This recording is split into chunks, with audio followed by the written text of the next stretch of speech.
Hello, today is May 1st, a Friday. It's around 2:09 p.m. Today's title is Time to Sell in May and Go Away? We'll get after it. Hi, my name is Jonathan Gurney, financial advisor at Gurney Financial. We're going to hit some charts today. A friendly reminder that this material is not intended to be relied upon as a forecast or any investment advice. This is not a recommendation or offer or solicitation to buy, sell, or sell any securities or adopt any investment strategy. Resource information only. We're going to hit the charts and get after it.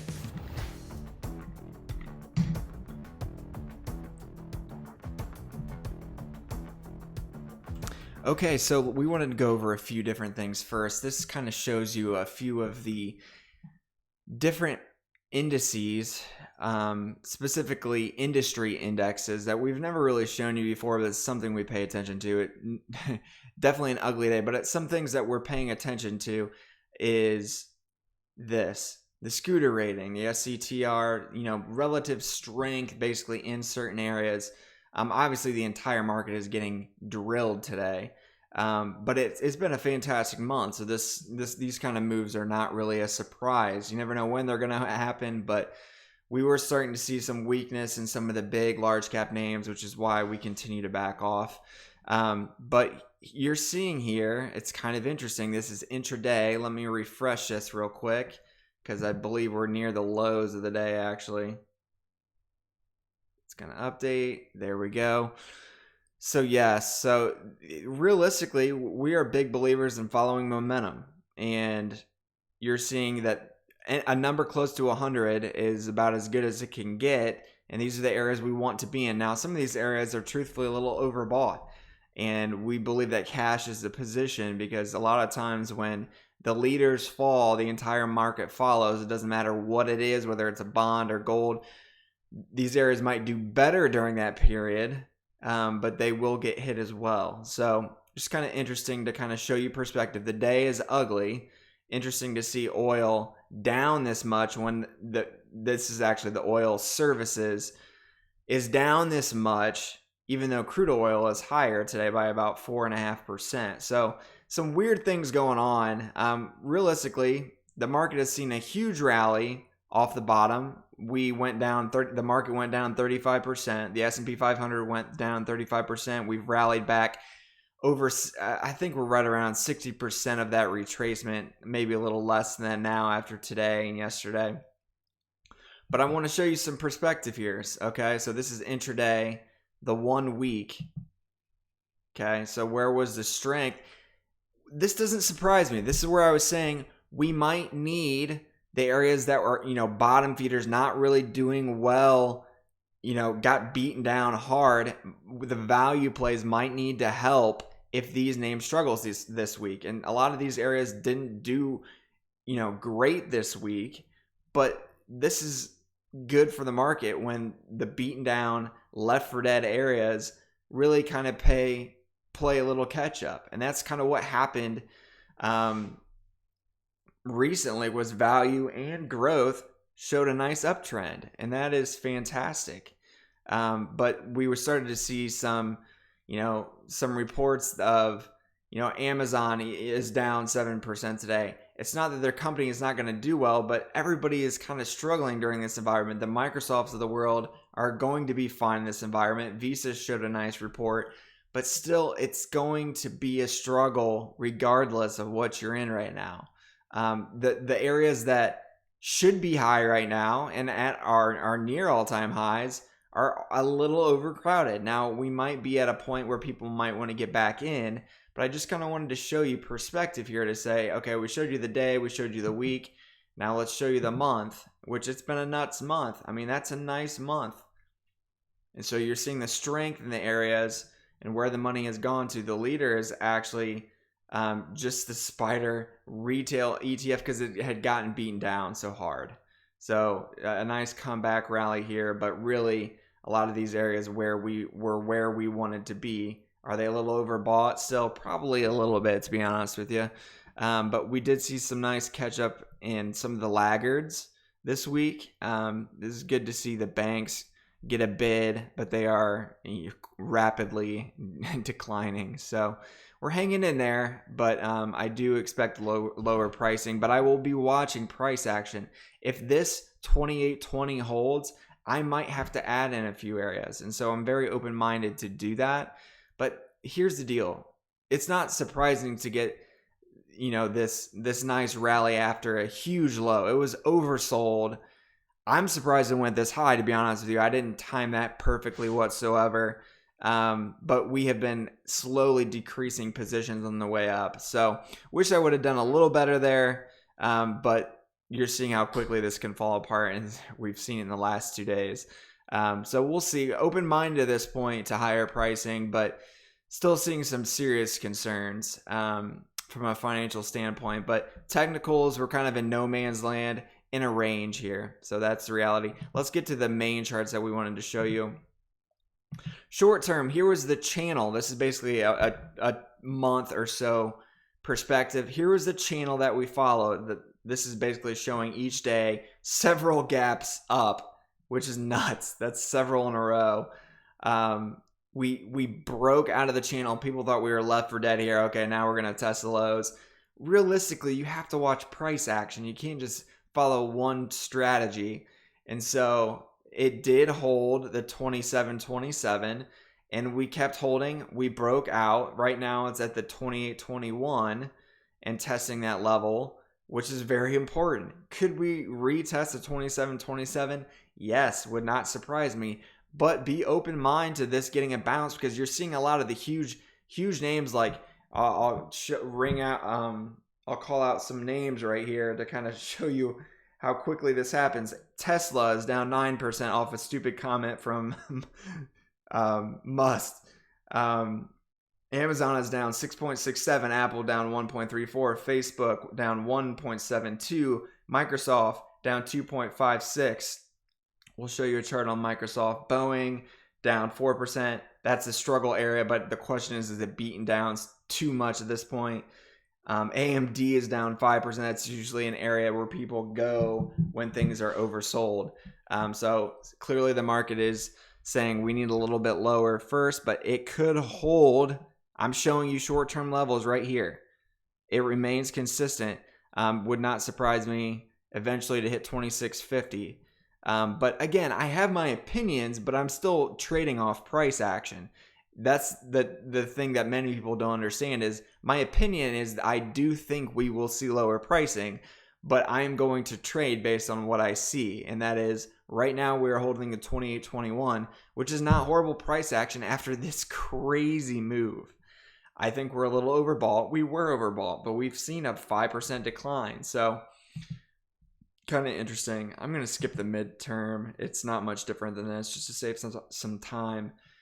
This is kind of interesting. This is what I've been showing for a long time. The range that we've been talking about is 30.27 on the S&P 500 to about 27.28. I've been telling you for 2 or so years, this has been a range we've been in for a long time. If it consolidates in this period again, it will lead to a huge breakout. It might take 3-4 months, but it will lead to good things. But short term, would it surprise me to test bottom of range? Probably not. The financials are not good, but I will watch price action. Interestingly enough, again, I'm not trading on this whatsoever, but it's interesting. April 30th, 2019, yesterday, the same price a year ago, 29.54, 29.54, both times went directly to 27.28. I'm not saying it's going to happen. I think it's, you're seeing how technical the market is, but I don't think it's that easy. So do we overshoot that down a little bit, or do we just rally from here? We don't know, but we're going to watch price action. If we do test the 26.50, which I've been saying for a long time, don't be surprised if it doesn't happen. It probably will happen. But we've had a nice rally. I took some gains, truthfully a little early, which was really frustrating. But we still, because we had 50% at the peak in cash, have done quite well during this period. So wish we had done a little better, but it also is preventing a huge amount of this significant dip that we've seen in the past few days. Gold is currently, where is it? So it's holding this, the 20-day moving average. It's not a bad area to be, but I still think we might go a little bit lower just because everything is, in my opinion, a little bit overbought. But short term, this might not be a horrible area to be honest with you. Small caps, it did break out. And we said, hey, if it breaks this level, it's been testing for quite some time, you might see a breakout. We did, but unfortunately, we did not hold it. Yeah. So it's not out of the woods yet. It could hold the basically the 2125 level, but there are concerns for the small cap areas. I mean, they're going to struggle. Not an easy environment for this area. The NASDAQ 100 holding near its 10-day, maybe it tests the 20-day. Again, during bear markets, during markets such as what we're seeing, areas that hold the 20-day moving average consistently, that's kind of where you want to be. And I'm not throwing out tech whatsoever because it's going to be one of the few areas that does okay during this area, during this environment. So showing you the cues there, TLT, 20-year treasuries, some nice consolidation here. So gold, silver, TLT might be some places you can hide. But again, full disclosure, look what happens when everything sells off. It doesn't matter what you're in. It might be one of the first areas to recover just to get some interest, but still, it's still a risk there. You know what I mean? So just be careful. This is why we believe cash is the position at times after huge rallies. The VIX was doing great, got to the 30s, then sprung up to near 40. So volatility is far from over. Let's be real about that. But we're getting some normalcy in price action, but it's still absolutely insane. We did get a nice boost from banks recently, but it is quickly struggling, as you can see. Got to the RSI of 50 and just said not happening. Open-minded to banks doing better, but they're still going to struggle a little bit. I thought this one was interesting. S&P energy sector bullish percent. So it's at 100%, which means people are bullish the energy sector just because basically the price of oil is extremely low historically. So crude is basically at 19, up 4%. XOP is down 7. I'll show that to you. XOP, which is many of the actual production and exploration companies, is down 8% after a recent rally. So from a technical standpoint, it filled the gap, broke out, and struggling. So Goldman did up the price of oil, so maybe it gets a bid. Not really too interested in it here. Eventually maybe a buy, but a lot of those companies are going to struggle. So I would be cautious there. I think there's better risk reward elsewhere. Next chart, Microsoft. So this is a company that basically said in their earnings call, like, hey, this is not impacting us. This whole coronavirus, we're doing completely fine. Kudos to them. Could this test a 10-day and 20-day? Yeah. But 180 is resistance above. We're watching that closely. Struggling today, but wouldn't be surprised after a little bit of a dip if this is one of the first places people go to. Next company, actually not company, but kind of an indicator. So new lows, we saw huge new lows mid-March, but we had a quick rebound, and that's where I'm saying, hey, I'm going to take some gains here. I got out more around here a little bit too early, just being frank with you, but a little upset, but I think we will see these prices, and I'm not going to chase. So hang in there. Let me see if I have any more charts. I think that's it, but in general, here's my thoughts. Selling may go away. In general, there is some validity to this statement. However, this environment, we just got to overbought levels at key resistance above at the same time. So really, I think it's more just a coincidence that we got to the same level that we did a year ago. Almost, it was basically identical to where we were on April 30th, 2019. Just kind of funny. But could we see the 27-21 area? Would not surprise me. We are in a big range, and it's going to be a little bit of a painful process to get out of. It will lead to good things, and we're seeing some optimism, and going back to work, but it's going to be a financial struggle for many. So, support each other. It's not going to be fun, but we are very cautious at this point. Fundamentals do concern us. The market will recover before the fundamentals, do improve. But this run was fantastic. Took some gains into it. I think we wait for a better day. So that's where we stand. That really has not changed. So let us know if you have questions. We have a lot in cash that is earning interest by sitting there.